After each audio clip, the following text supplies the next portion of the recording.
Warahmatullahi wabarakatuh. Hari ini kita akan membahas tentang materi kami yang berjudul tentang Maqasid Syariah sebagai metode.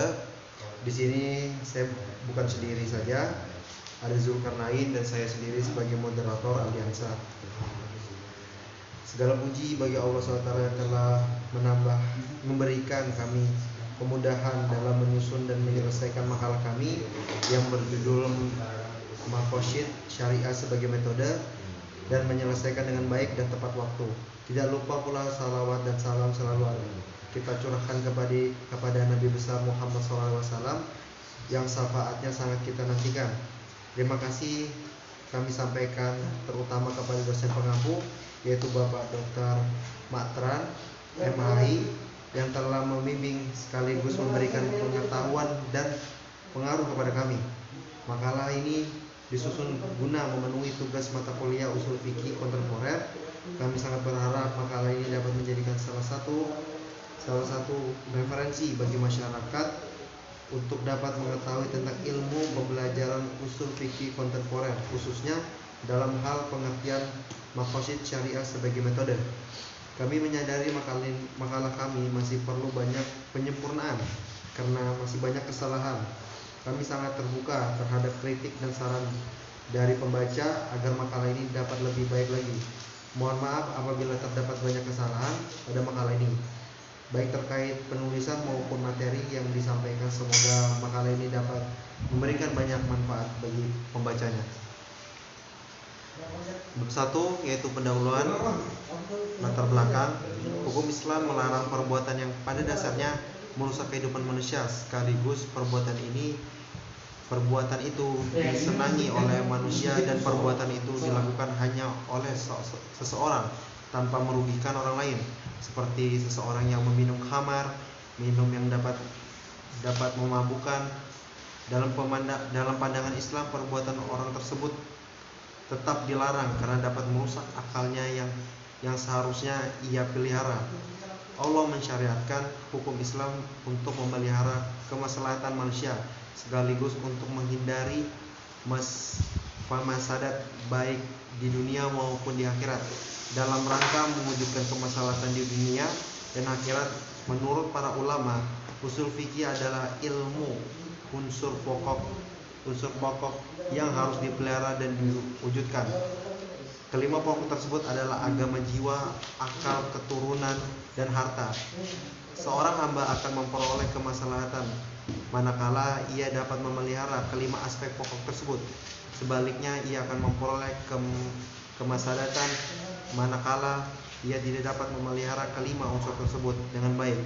Kelima pokok di atas kemudian oleh ulama usul fikih dikatakan sebagai al-kulliyah al-khamas, yang kemudian menjadi bagian daripada al-maqasid al-syariah, maksud atau tujuan syariat hukum Islam, yang kemudian oleh ulama usul fikih dijadikan sebagai alat dalam menetapkan hukum yang khususnya tidak disebutkan secara eksplisit baik dalam Al-Quran maupun Al-Hadis.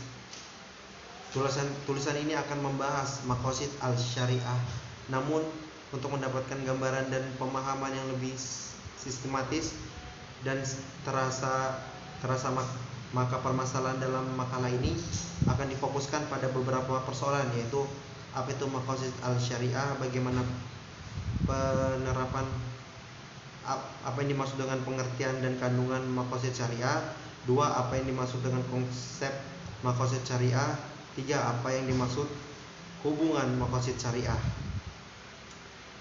Tujuan masalah dalam makalah ini adalah untuk mengetahui pengertian dan kandungan maqasid syariah, untuk mengetahui konsep maqasid syariah. 3. Untuk mengetahui hubungan maqasid syariah.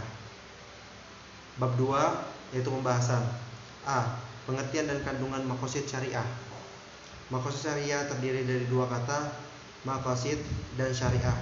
Kata maqasid merupakan bentuk jamak maqasad yang berarti maksud dan tujuan, sedangkan syariah mempunyai pengertian hukum-hukum Allah yang ditetapkan untuk manusia agar dipedomi untuk mencapai kebahagiaan hidup di dunia maupun di akhirat.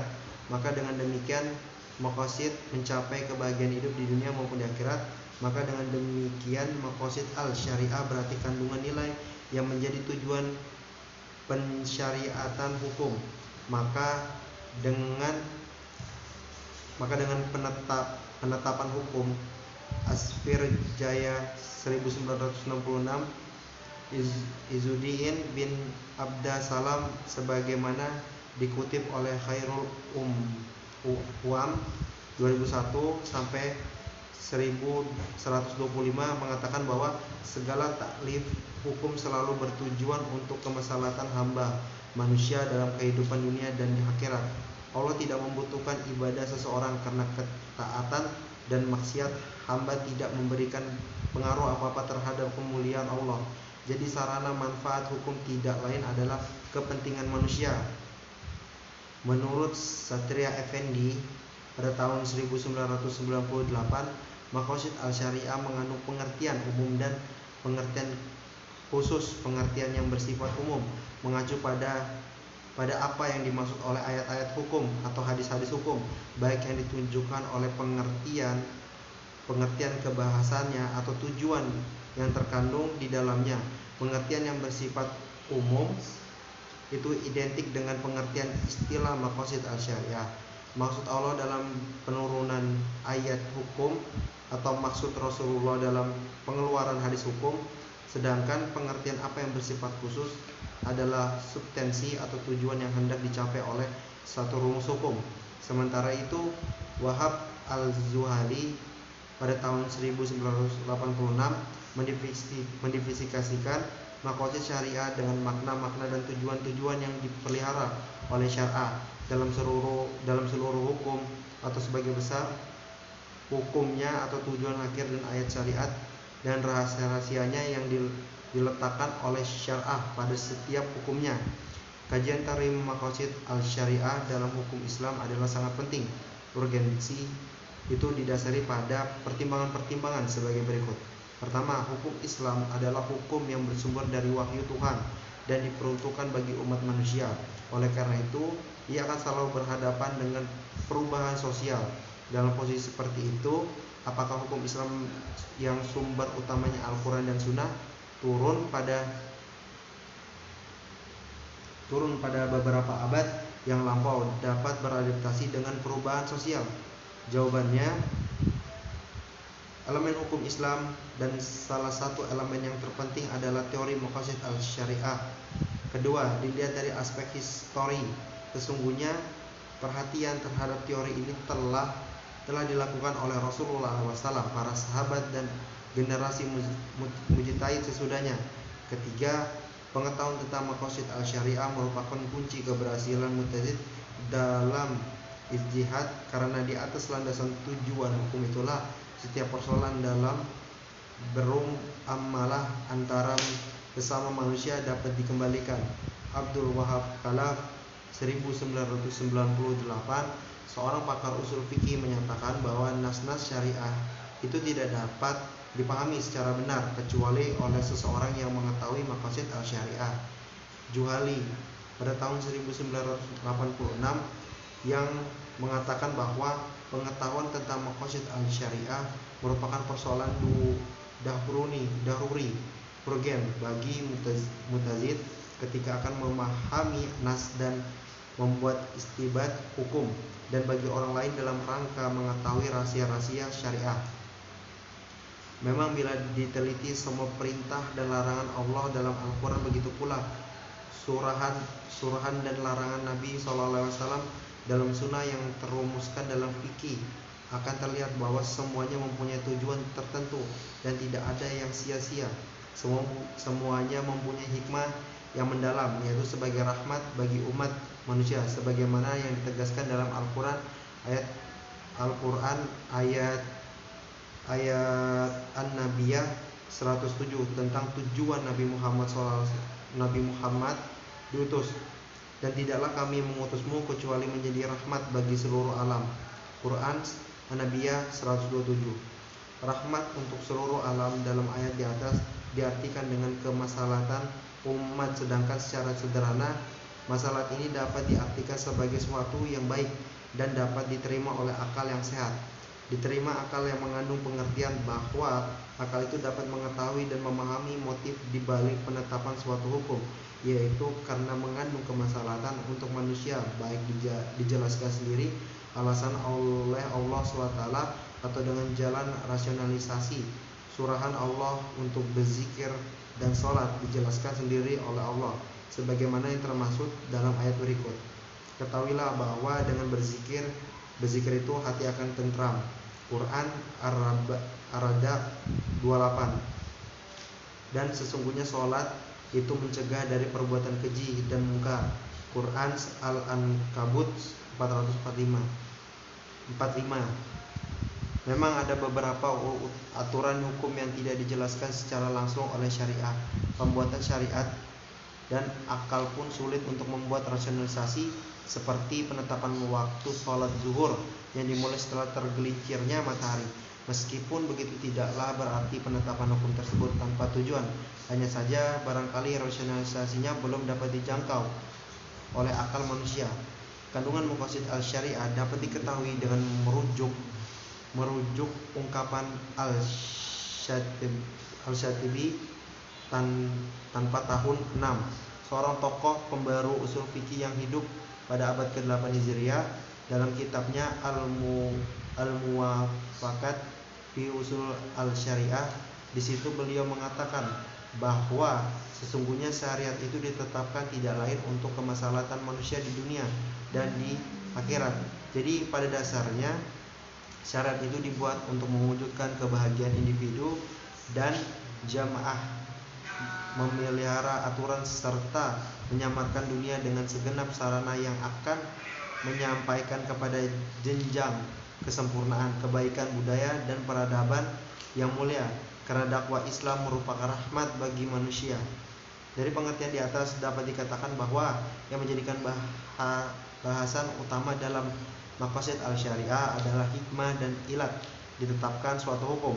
Dalam kajian usul fikih, hikmah berbeda dengan ilat. Ilat adalah sifat tertentu yang jelas dan dapat diketahui secara objektif, zahir, dan ada tolak ukurnya, munadabit, dan sesuai dengan ketentuan hukum munasib yang keberadaannya merupakan penentu adanya hukum. Sedangkan hikmah adalah suatu yang menjadi tujuan atau maksud disyariatkan hukum adalah wujud kemaslahatan bagi manusia. Masalah secara umum dapat dicapai melalui dua cara. Satu, mewujudkan manfaat, kebaikan, dan kesenangan untuk manusia yang disebut dengan istilah zal al-manafi. Manfaat ini bisa dirahasiakan secara langsung saat itu juga atau tidak langsung pada waktu yang akan datang. Dua, menghindari atau mencegah kerusakan dan keburukan yang sering diistilahkan dengan dar al-mafsid.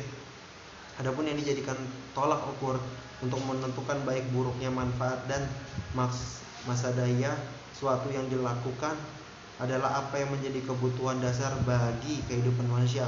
Tentu kebutuhan bagi kehidupan manusia itu bertingkat-tingkat, yakni kebutuhan primer, sekunder, dan tersier. Selanjutnya akan dibacakan oleh Zulkarnain. Saya akan melanjutkan materi B. Konsep maqasid al-syariah. Konsep maqasid al-syariah sebenarnya telah dimulai dari masa Al-Juwaini yang terkenal dengan Imam Haramain dan oleh Imam Al-Ghazali, kemudian disusun secara sistematis oleh seorang ahli usul fikih bermazhab Maliki dari Granada, Spanyol, yaitu Imam Al-Syatibi 790 Hijriah. Konsep itu ditulis dalam kitabnya yang terkenal Al-Muwafaqat fi Usul al-Ahkam. Menurut Al-Yatibi, pada dasarnya syariat ditetapkan untuk mewujudkan kemaslahatan hamba, masalih al-ibad, baik di dunia maupun di akhirat. Kemaslahatan inilah dalam pandangan beliau menjadi maqasid al-syariah.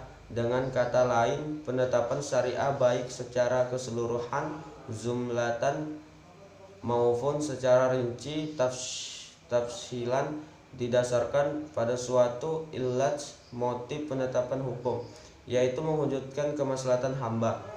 Untuk mewujudkan kemaslahatan tersebut, Al-Yatibi membagi maqasid menjadi 3 tingkatan, yaitu maqasid daruriyat, maqasid haziyat, dan maqasid tahsiniyat. Daruriyat artinya harus ada demi kemaslahatan hamba, yang jika ada akan menimbulkan kerusakan, misalnya rukun Islam. Hajiyat maksudnya sesuatu yang dibutuhkan untuk menghilangkan kesempitan menjadi rukhsah, keringanan tidak berpuasa bagi orang sakit. Tahsiniyah artinya sesuatu yang diambil untuk kebaikan kehidupan dan menghindarkan keburukan, semisalnya akhlak yang mulia, menghilangkan najis, dan menutup aurat.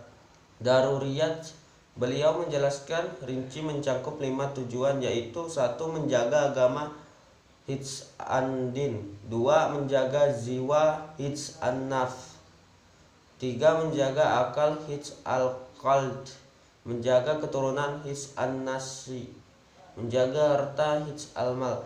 Maqasid al syariah terdiri menjadi 2 kata, yaitu maqasid al syariah dan maqasid adalah zamak.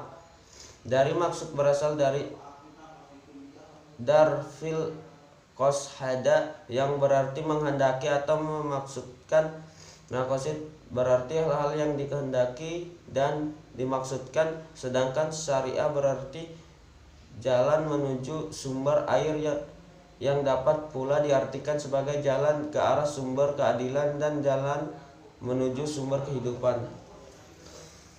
Pengertian maqasid syariah secara istilah tidak ada definisi khusus yang dibuat oleh para ulama usul fiqh. Boleh jadi hal ini sudah maklum di kalangan mereka, termasuk Syekh Maqasid Al-Syatibi itu tersendiri dapat membuat takrif yang khusus. Beliau cuma mengucapkan tentang syariah dan fungsinya bagi manusia seperti ungkapan dalam kitab Al-Muwafaqat, sesungguhnya syariat itu ditetapkan bertujuan untuk tegaknya mewujudkan kemaslahat manusia di dunia dan di akhirat, dan hukum-hukum diundangkan untuk kemaslahatan hamba. Dari ungkapan Al-Syatibi tersebut biasa dikatakan bahwa Al-Syatibi tidak definisi maqasid al-syariah secara komprehensif, hanya saja ia menegaskan bahwa doktrin maqasid al-syariah adalah 1. Yang maslahah atau kebaikan dan kesejahteraan umat manusia baik di dunia maupun di akhirat. Oleh karena itu, Al-Syatibi meletakkan posisi maslahat sebagai illat hukum atau alasan pensyariatan hukum Islam. Hanya saja sebagian ulama usul mendefinisikan maqasid al-syariah dengan makna dan tujuan yang dikehendaki dalam mensyariatkan suatu hukum bagi kemaslahatan umat Islam. Maqasid al-syariah di kalangan ulama usul juga disebut sebagai asrar al-syariah, yaitu rahasia-rahasia yang terdapat di balik hukum yang ditetapkan oleh syara' berupa kemaslahatan umat. Haro akal hits al-qalb, memelihara keturunan hits al-nas, dan memelihara harta hits al-mal. Untuk menyelamatkan agama Islam mewajibkan ibadah sekaligus melarang hal-hal yang merusaknya. Untuk menyelamatkan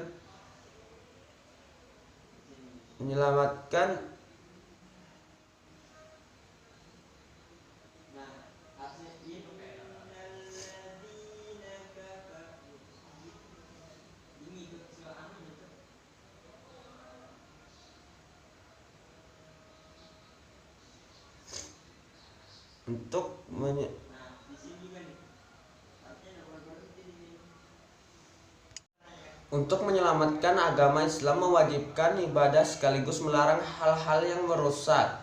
Untuk menyelamatkan jiwa Islam mewajibkan memakan makanan yang baik-baik dan halal, dan melarang agama memakan yang haram karena adanya hal-hal yang tidak baik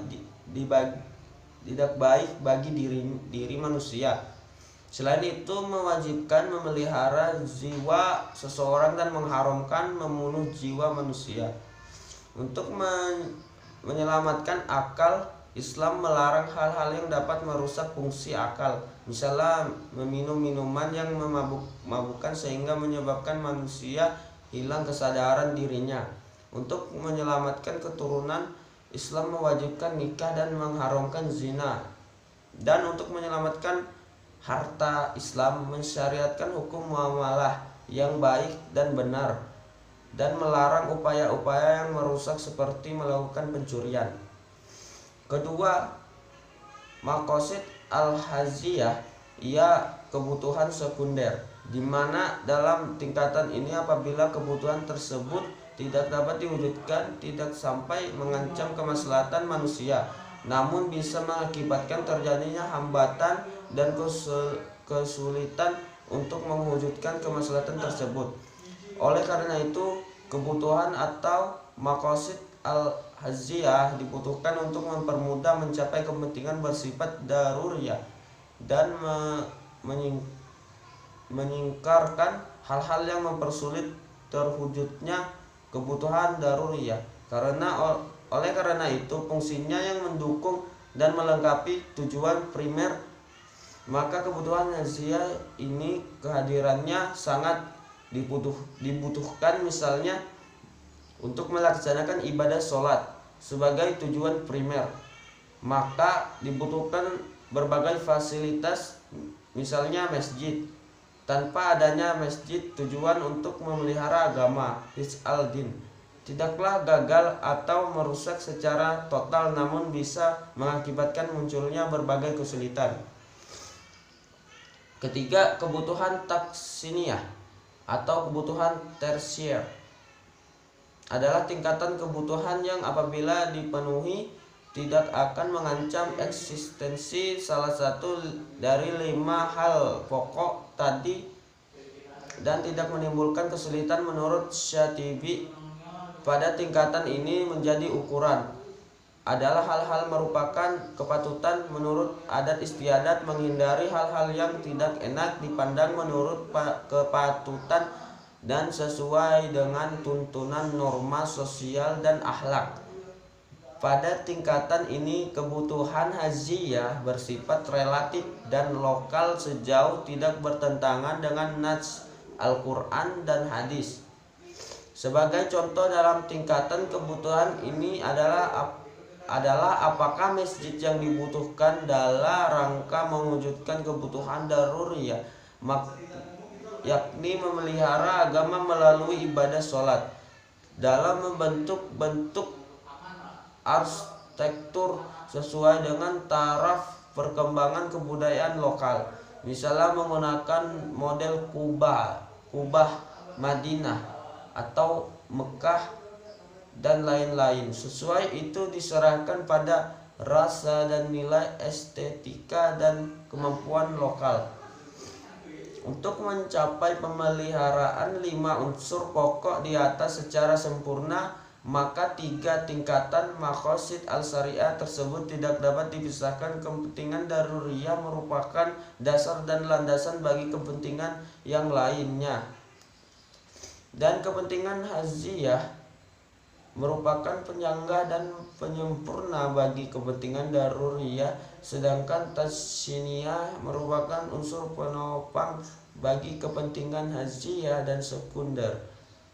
Dalam memahami maqasid al-syariah, para ulama menurut Al-Yatibi terbagi kepada 3 kelompok dengan metode pemahaman yang berbeda-beda, yaitu 1. Ulama yang berpendapat bahwa maqasid al-syariah adalah suatu yang abstrak, tidak dapat diketahui kecuali lewat petunjuk Tuhan yang terungkap dalam bentuk zahir lafaz yang jelas. Kelompok ini disebut al-zahiriyah.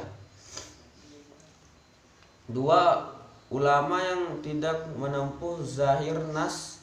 Kelompok ini terbagi menjadi 2 golongan. Pertama, ulama yang berpendapat bahwa maqasid al-syariah diketahui bukan dari zahir lafaz dan bukan pula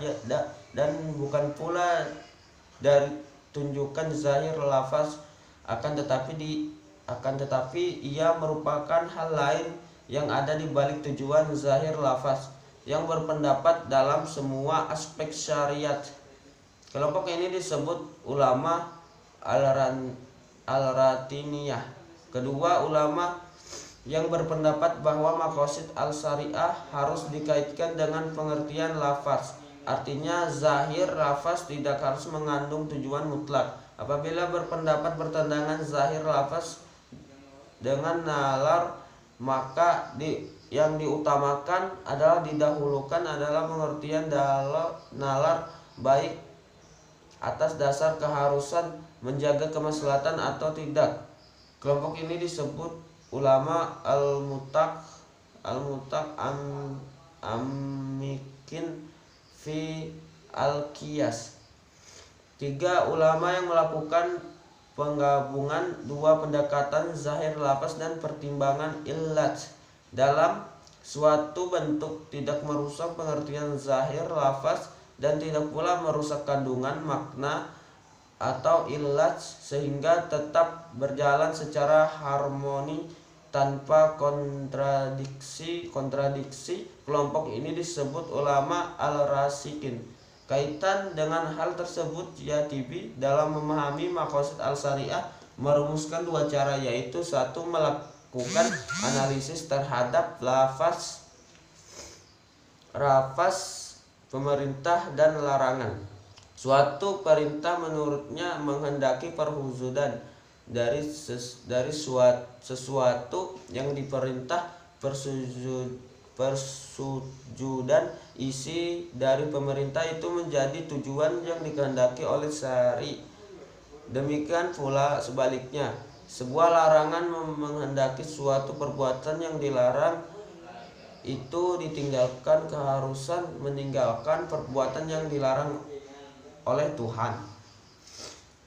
Menelaah illat al-amri al-am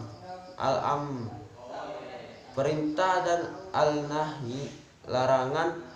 Menurut pemahaman maqasid al-syariah dapat dilakukan melalui analisis illat hukum yang terdapat dalam Al-Quran dan hadis.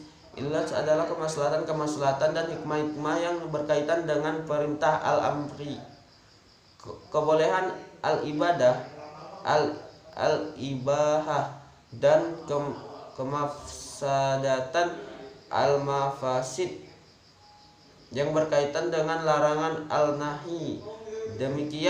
Dengan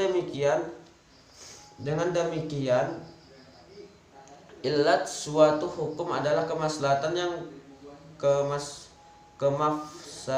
kemaslahatan itu sendiri. Sebagaimana yang telah dijelaskan sebelumnya bahwa metode maqasid al-syariah dikembangkan untuk mencapai tujuan akhir dari ditetapkan dan melaksanakan hukum Islam, yaitu kemaslahatan umat manusia baik di dunia maupun di akhirat. Dalam pemikiran usul fiqh terdapat 3 cara penentuan legalitas maslahat yang sekaligus membagi maslahat kepada 3 macam. Ketiga macam penentuan legalitas maslahat itu adalah berikut. Pertama, maslahat yang legalitasnya berdasarkan tunjukan dari suatu nas dalam bentuk illat.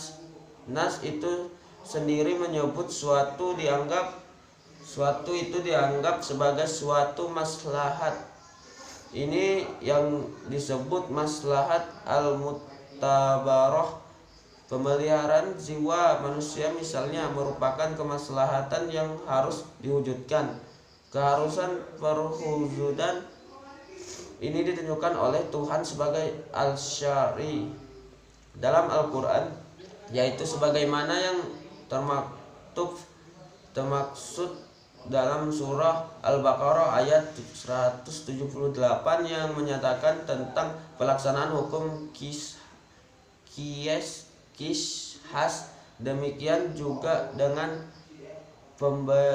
pembedanan hukum terhadap pencuri yang dalam Al-Quran disebut dalam surah Al-Maidah ayat 38, di mana hal ini merupakan realisasi dari kemaslahatan pemikiran harta benda yang ditunjukkan oleh Al-Sa'ri. Sedangkan dalam rangka menjaga kemaslahatan keturunan dan kehormatan manusia, Tuhan melarang untuk mendekati zina, sebagaimana termaktub dalam Al-Isra ayat 32 dalam transaksi ekonomi. Misalnya keharusan adanya persaksian yang adil adalah dalam upaya mewujudkan bentuk-bentuk muamalah dan mekanisme niaga yang jujur dan membawa kemaslahatan bagi kedua belah pihak. Kedua maslahatan yang ditolak legalitasnya oleh Al-Sa'ri artinya manusia memandang bahwa suatu mengandung suatu kemaslahatan, akan tetapi Al-Sa'ri menolak atau membatalkan kemaslahatan tersebut dengan melalui penunjukan dalam nas. Contoh yang populer dalam literatur usul fiqh adalah fatwa al-Laits tentang seorang raja yang mengayomi istrinya pada siang hari di bulan Ramadan. Hukum yang ditetapkan oleh fiqh terhadap raja tersebut adalah melaksanakan puasa 2 bulan berturut-turut sebagai ganti kewajiban memerdekakan budak. Menurut Al-Laits, bagi seorang raja keharusan memerdekakan budak sebagai saksi hukum tidak akan mampu memberikan raja keharusan memerdekakan budak sebagai saksi hukum tidak akan mampu memberikan dampak positif sehingga ia dapat menghormati bulan Ramadan dan menjalankan ibadah puasa. Hal ini disebabkan oleh mudahnya seorang raja memerdekakan budak karena kondisi kehidupan yang serba mewah. Oleh karenanya keharusan berpuasa 2 bulan berturut-turut sebagai saksi pada urutan kedua sebagaimana yang ditegaskan oleh nas harus didahului pelaksanaannya karena dapat mewujudkan kemaslahatan sebagai tujuan hukum. Kemaslahatan ini oleh jumhur ulama dikategorikan sebagai maslahah yang dibatalkan oleh syar'i karena bertentangan dengan berurutan terdapat dalam nas. Pengkatatan maslahah mulkhah dilakukan oleh jumhur terhadap fatwa faqih al-Laits tentang raja yang melakukan persetubuhan di siang bulan Ramadan. Tampaknya dari teks nas memang beralasan, namun apabila kita bertolak dari tujuan pensyariatan hukum, maka fatwa besar ulama besar murid Imam Malik itu patut untuk mempertimbangkan. Itu pula lah sebabnya terhadap hadis yang berkaitan dengan seorang yang melakukan ijma' di siang hari pada bulan Ramadan itu berkembang pendapat di kalangan ulama antara menerapkan hadis tersebut secara berurutan tertib dan memilih taksir. Ketiga, maslahah yang tidak dapat legalitas nas baik terhadap keberlakukan maupun ketidakberlakukannya. Artinya dalam hal ini tidak dapat tunjukkan nas baik dalam tingkat macam maupun pada tingkat jenis. Posisinya yang tidak mendapat legalitas khususnya dari nas tentang keberlakuan dan ketidakberlakuannya, maka maslahah ini disebut maslahah mursalah atau masalih al-mursalah, yang artinya lepas dan tunjukkan nas secara khusus. Pengetahuan tentang maqasid al-syariah adalah hal yang sangat penting memahami dan mengerti tentang maqasid al-syariah dapat dijadikan sebagai alat bantu dalam memahami redaksi Al-Quran dan As-Sunnah, dapat pula membantu menyelesaikan dalil yang saling bertentangan ta'arud al-dilalah, dan yang sangat penting lagi adalah maqasid al-syariah dapat dijadikan sebagai sebuah metode untuk menetapkan suatu hukum dalam kasus-kasus yang ketentuan hukumnya tidak tercantum baik dalam Al-Quran maupun Al-Sunnah. C. Hubungan maqasid al-syariah dengan beberapa metode ijtihad. Sebagaimana telah dijelaskan, pada dasarnya tujuan utama disyariatkannya hukum Islam adalah memelihara kemaslahatan dan sekaligus menghindari kemafsadatan baik di dunia maupun di akhirat. Pencarian para ahli usul fikih terhadap al-maslah atau kemaslahatan diwujudkan dalam bentuk metode ijtihad. Berbagai macam istilah telah digunakan oleh mereka untuk menyebut metode penemuan hukum. Namun pada dasarnya semua metode itu bermuara pada upaya penemuan kemaslahatan umat manusia dan menjadikan sebagai alat untuk menetapkan hukum yang kasusnya tidak disebut secara eksplisit baik dalam Al-Quran maupun dalam hadis. Atas dasar asumsi ini maka dapat dikatakan bahwa setiap metode penetapan hukum yang dapat dipakai oleh para ahli usul fikih berupa pada al-maqasid al-syariah. Metode istinbat hukum dengan menggunakan qiyas adalah maslah al-mursalah ataupun yang lainnya adalah metode yang dapat digunakan dalam pengembangan hukum Islam dengan menggunakan atau dikaitkan dengan maqasid al-syariah sebagai dasar. Untuk misalnya metode qiyas baru bisa dilaksanakan apabila dapat ditentukan maqasid al-syariah, yaitu dengan cara menemukan illat hukum dari sebuah permasalahan hukum. Contoh hukum tentang qamar adalah karena sifatnya yang dapat memabukkan dan bisa merusak akal manusia. Dengan demikian, yang menjadi illat hukum qamar adalah memabukkan dan merusak akal.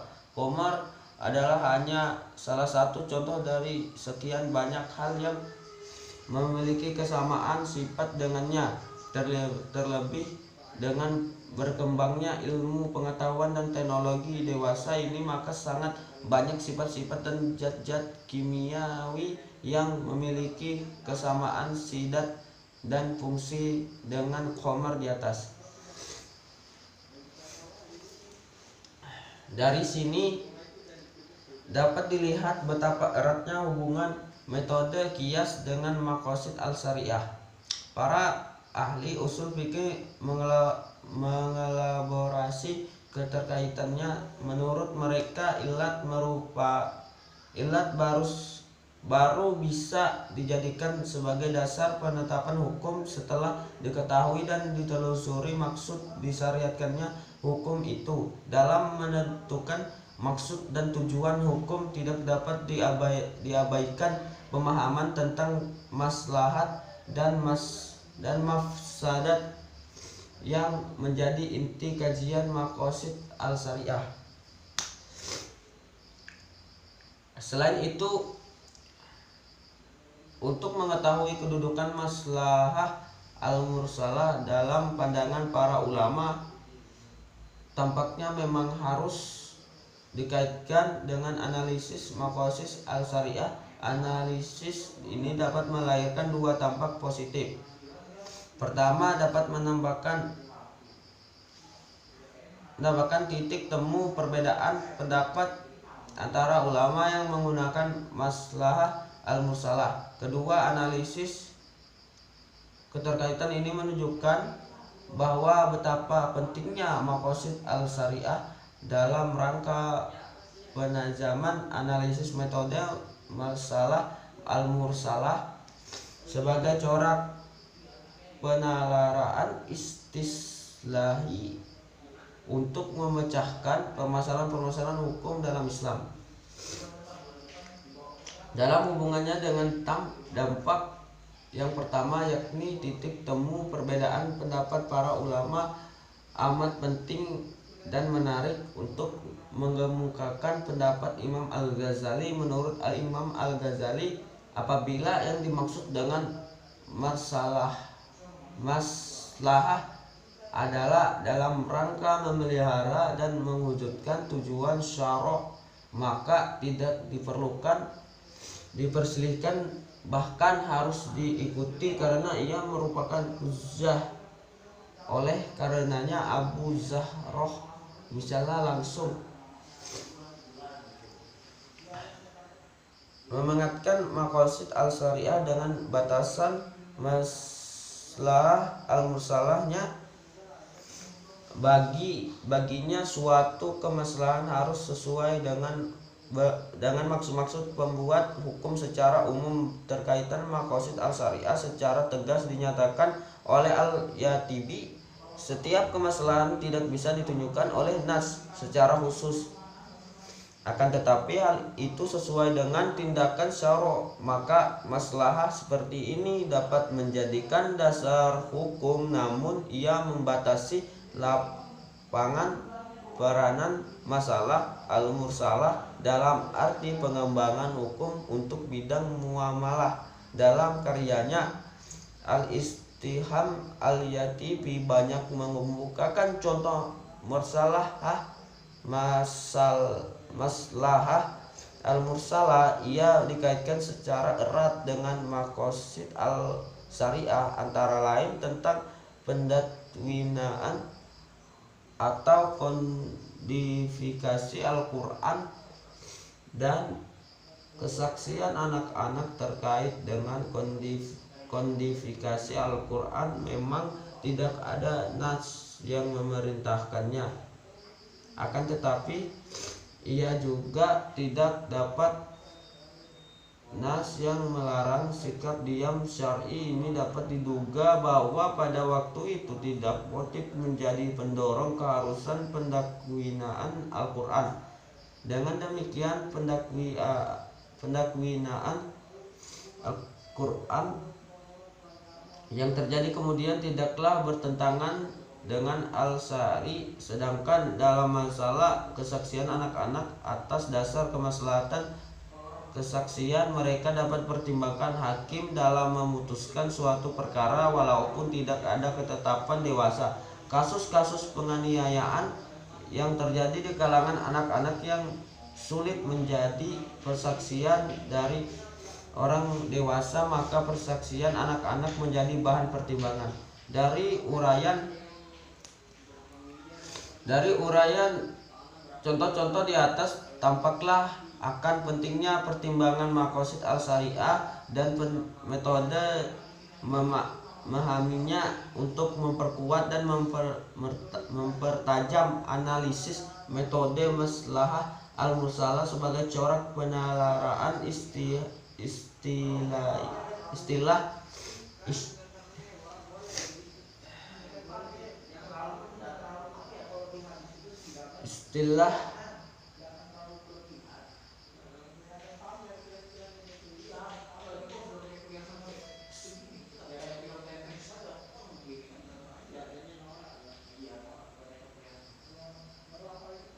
corak penalaraan istilah bagi setiap upaya pengembangan dan dinamika hukum Islam.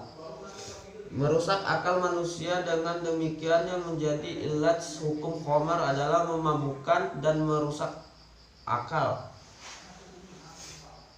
Khamar adalah hanya salah satu contoh dari sekian banyak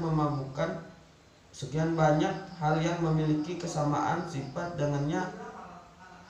Terlebih dengan mengembangnya ilmu pengetahuan dan teknologi dewasa ini, maka sangat banyak sifat-sifat dan zat kimiawi yang memiliki kesamaan sidat dan fungsinya khamar di atas. Dari sini kita dapat betapa eratnya hubungan metode qiyas, maqasid al-syariah. Para ulama usul fikih mengelaborasi keterkaitan. Menurut mereka ilat baru bisa dijadikan sebagai penetapan hukum setelah diketahui dan telusuri maksud disyariatkannya hukum itu.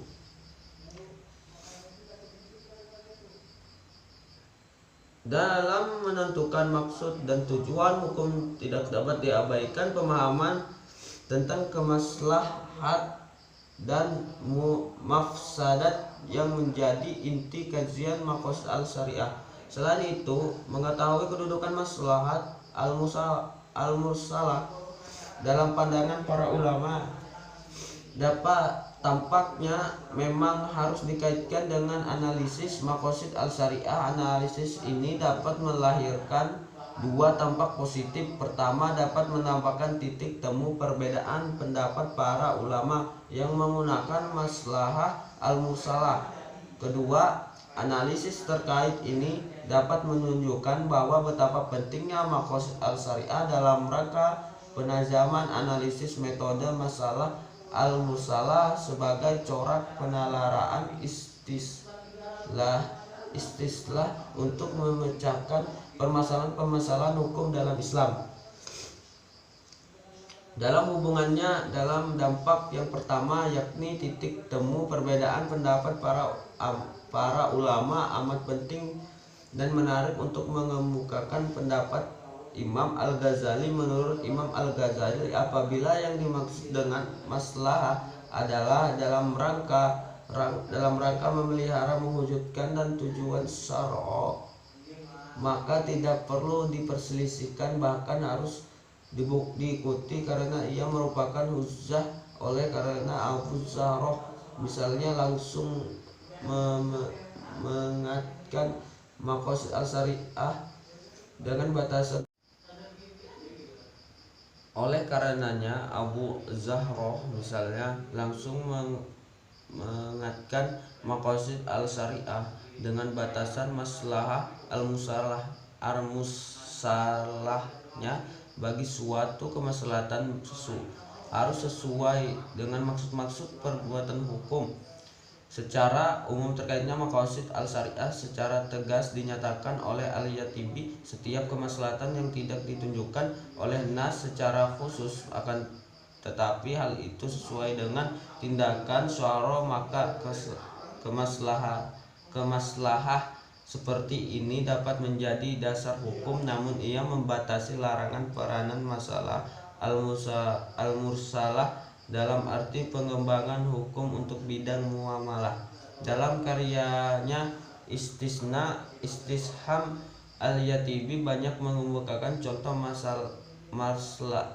maslahah al-mursalah yang ia kaitkan secara erat dengan maqasid al-syariah, antara lain tentang perdakwinaan atau kodifikasi Al-Quran. Kesaksian anak-anak terkait dengan kodifikasi Al-Quran memang tidak ada nas yang memerintahkannya.